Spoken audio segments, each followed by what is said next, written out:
आबाद कर दे। नमस्कार दोस्तों, स्वागत है आपका हमारे इस YouTube चैनल में। आज की कहानी में हम जानेंगे कि मन में उठ रहे गंदे विचारों को कैसे खत्म करें। दोस्तों, हमारे मन में गंदे विचार क्यों आते हैं? हम नहीं चाहते, लेकिन फिर भी हमारे मन में गंदे विचार आते रहते हैं। लेकिन मन हमारा सबसे बड़ा दोस्त और मन ही सबसे बड़ा दुश्मन क्यों है? जब हम अपने मन की बात मानते हैं तो हमारा मन ही हमारा नेतृत्व करता है, और जब हम मन को संतुलित कर लेते हैं तो हम अपने जीवन में हर चीज का ध्यान रखते हैं। हम अपने मन में आने वाले गंदे विचारों को रोकने की कोशिश करते हैं, लेकिन जितना अधिक हम रोकते हैं उतना ही ये विचार हमारे अंदर प्रवेश करते हैं। जितना अधिक आप किसी चीज से दूर भागते हैं, वह चीज आपको अपने पास ले जाएगी। इसलिए उस चीज से दूर मत भागिए, उस पर संतुलन बनाए रखिए। एक बार एक व्यक्ति गौतम बुद्ध के पास आया और गौतम बुद्ध से बोला कि हे बुद्ध, मेरे मन में इतने गंदे विचार क्यों आते हैं? मैं नहीं चाहता कि मेरे मन में गंदे विचार आएं, पर मेरे मन में हमेशा काम वासना के विचार चलते रहते हैं और मैं इनके बारे में सोच सोच कर बहुत परेशान रहता हूँ। मेरी ऊर्जा और समय यह सब सोचने में ही नष्ट हो जाता है, और इन सब के विचारों की वजह से मैं कभी भी शांत नहीं रह पाता हूँ और मैं हमेशा ही स्त्रियों को देखकर मोहित हो जाता हूँ। अपने आप को रोक ही नहीं पाता हूँ। बुद्ध मुस्कुराए और उन्होंने उस व्यक्ति से पूछा, क्या तुम्हें पता है यह काम वासना होती क्या है? फिर उस व्यक्ति ने उत्तर दिया और कहा, बुद्ध, मैं यह तो नहीं जानता कि काम वासना होती क्या है, पर हाँ, ये जो भी है बहुत बुरी चीज है। फिर बुद्ध ने उस व्यक्ति से कहा कि सबसे पहले तो तुम्हें यह समझना है कि प्राकृतिक रूप से जो भी चीज हमारे अंदर है वह बुरी नहीं है। हमारे जीवन में उसकी कुछ ना कुछ जरूरत है। वासना कोई बुरी बात नहीं है। यह तो हमारे मन की एक भावना है जो हमें किसी न किसी चीज की कमी का एहसास करवाती है, और फिर हम उस चीज को पाने के लिए उस चीज की तरफ आकर्षित हो जाते हैं। जैसे अगर तुम्हारे पास धन की कमी है तो तुम्हें धन पाने की वासना उत्पन्न हो जाएगी। तो वासना कुछ और नहीं, बस एक प्रकार की कमी है जो कि एक प्रकार की जरूरत का एहसास है, और जब ये जरूरत शारीरिक हो तो हम इसे काम वासना कह देते हैं। उस व्यक्ति ने गौतम बुद्ध को कहा कि बुद्ध, मुझे काम वासना का मतलब तो समझ में आ गया, पर आप मुझे ये बताइए कि यह आती कहाँ से है और कैसे आती है। गौतम बुद्ध ने कहा कि काम वासना कहीं से आती नहीं है, ये तो हमारे अंदर ही होती है, और इसका होना तो जरूरी भी है, तभी तो मानव जाति का विस्तार होगा। उस व्यक्ति ने कहा, जब ये हमारे अंदर ही है और जरूरी भी है तो फिर लोग इसे गलत क्यों बोलते हैं? बुद्ध ने कहा कि यही तो समस्या है, लोगों ने काम वासना को गलत तरीके से सोच लिया है, इसे छिपाने की और दबाने की कोशिश करते हैं। काम वासना गलत नहीं है, बल्कि काम वासना का गलत तरीके से प्रयोग करना गलत बात है। लोग जिससे प्रेम करते हैं बस उसी के लिए जीने लग जाते हैं, उसे पाना ही अपना लक्ष्य बना लेते हैं और उसी के बारे में हमेशा सोचते रहते हैं, पर यह सब गलत है। बुद्ध ने उस व्यक्ति से कहा, क्या तुम्हें पता है जानवरों में भी काम वासना होती है? उस व्यक्ति ने उत्तर दिया, हाँ बुद्ध, जानवरों में भी काम वासना होती है, क्योंकि जानवर भी तो आखिर अपनी पीढ़ी को आगे बढ़ाएंगे। बुद्ध ने कहा, तो फिर हम जानवरों की काम वासना को गलत क्यों नहीं कहते हैं? व्यक्ति ने कहा, मुझे नहीं पता महात्मा, आप ही मुझे बताइए। गौतम बुद्ध ने कहा कि जानवर अपनी काम वासना का प्रयोग आनंद प्राप्ति के लिए नहीं करते, वह तो सिर्फ संतान उत्पन्न करने के लिए काम वासना का उपयोग करते हैं। जानवरों को प्रकृति ने इतनी समझ नहीं दी कि वह काम वासना को अपने सुख का आधार बना सके, जबकि मनुष्य अपनी समझ के बलबूते पर प्रकृति में पाई जाने वाली प्रत्येक वस्तु को अपने सुख के लिए अपने प्रयोग करता है। हम इंसानों ने ही काम वासना को अपने सुख का साधन बना लिया है, जबकि प्रकृति ने तो हमें अपने वंश को आगे बढ़ाने के लिए दिया था। लेकिन इंसानों ने इसे अपने जीवन का परम लक्ष्य बना रखा है, और इस तरह से काम वासना का बेलगाम हो जाना गलत है। उस व्यक्ति ने पूछा, महात्मा जी, ये काम वासना हम पर हावी क्यों होती है और क्यों यह बेलगाम हो जाती है? तब गौतम बुद्ध ने कहा कि सुनो, अब जो मैं तुम्हें बताऊंगा उसे तुम ध्यानपूर्वक सुनना। काम वासना का सारा खेल तुम्हें समझ आ जाएगा, तुम्हें तुम्हारे सारे सवालों का जवाब मिल जाएगा, बस तुम्हें ध्यान से सुनकर समझना है। फिर गौतम बुद्ध उस व्यक्ति को बताना शुरू करते हैं।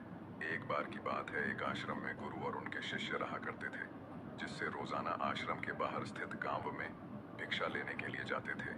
उस आश्रम का एक शिष्य जिस गांव में भिक्षा लेने जाता था, उसे रास्ते में एक नदी पद्धति थी, जिससे रोज उसी रास्ते से भिक्षा लेने जाता था। एक दिन उसने देखा कि एक लड़का पेड़ के पीछे छिपा है। वह उस लड़के के पास गया और उससे जाकर बोला, भाई, तुम इस पेड़ के पीछे छिपकर क्या देख रहे हो? लड़के ने कहा, अरे तुझे नहीं दिख रहा क्या कि मैं क्या देख रहा हूँ? तब शिष्य ने नदी की तरफ देखा तो वहां पर कुछ लड़कियां पानी भर रही थी। वो लड़कियां 14-15 साल की थीं। तब शिष्य ने उस लड़के से कहा, भर रही थी। वो लड़कियां 14-15 साल की थीं।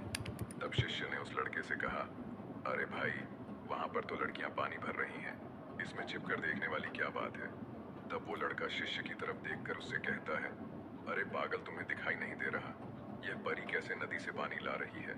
जरा उनकी अदाओं को तो देखो, उनके कोमल शरीर को देखो, उनकी पतली कमर मटके को उठाते समय बल खाती है, और उनके बाल उनकी कमर पर कैसे लहरा रहे हैं, मानो सुंदरता बिखरी पड़ी हो।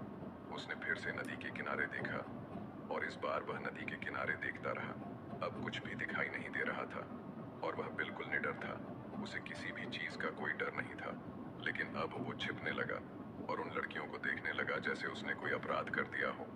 और जब वो छिपकर उन लड़कियों को देख रहा था, तभी वो अचानक अंदर से कौंप गया और उसने कहा कि ये मैं क्या कर रहा हूँ?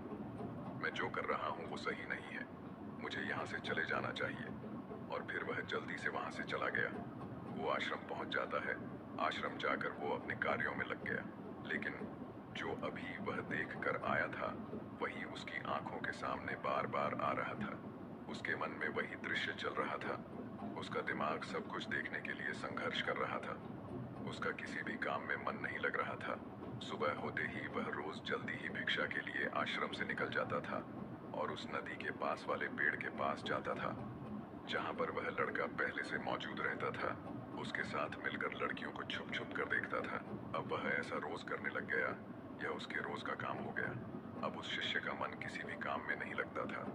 वो हमेशा ही किसी न किसी प्रकार के विचार में उलझा रहता था। वो आश्रम के कार्यों को भी ठीक ढंग से नहीं कर पा रहा था।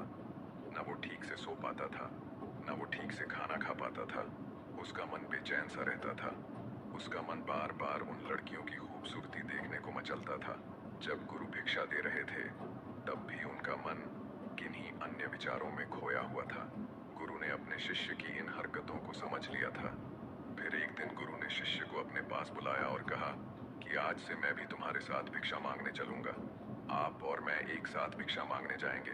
तभी शिष्य गुरु को मना करते हुए बोला, नहीं गुरुदेव, आप परेशान क्यों हो रहे हो? मैं अकेला ही ठीक से भिक्षा मांग सकता हूँ। गुरु ने शिष्य से कहा कि ठीक है, तुम अकेले ही भिक्षा मांगने जाओ। जिससे वह तुरंत भिक्षा मांगने निकल पड़ा। सभी लोग उसे देखने के लिए उसके पीछे पीछे चलने लगे।